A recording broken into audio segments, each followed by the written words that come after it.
And thank you for taking the time to talk with us. We're in the 1-year anniversary of when Waldo Canyon fire started and happened.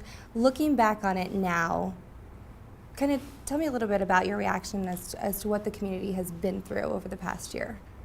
Well, I mean, it's obviously almost unbelievable that we just had a major fire that, you know, took a lot of homes, and here we are coming up on the 1-year anniversary, and now we have another one, and this fire really was more devastating than that one. To see it happen again, it's just shocking. You have to pinch yourself and ask, did this really happen again? And the answer is yes, it did. What were some of the lessons that you took specifically from Waldo Canyon that you were able to apply in Black Forest? Number one, how fast it can move, how hot it can burn, and how many directions it can travel. I think another important element is having been through Waldo is also knowing what kind of information the public would expect to hear. Obviously, we want to know about containment. That's a popular one.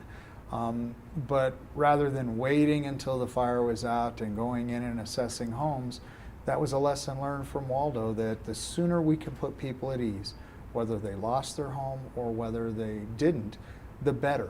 After Waldo, I think there's probably a lot of people who thought this can't happen again. I'm sure after Black Forest, there's more people who are like, okay, it's happened twice. Is there still that risk out there that this could happen a third time, a fourth time?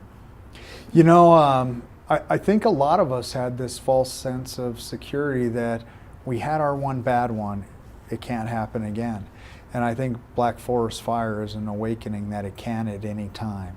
I think every day we're at risk, even this year, of a repeat of what we saw in Waldo and a repeat of what we saw in Black Forest. It's just a question of where's it going to come next and from what direction. Over the past couple months, you've been in the public eye a lot, and there's been a lot of different things that have really put you out there in the front.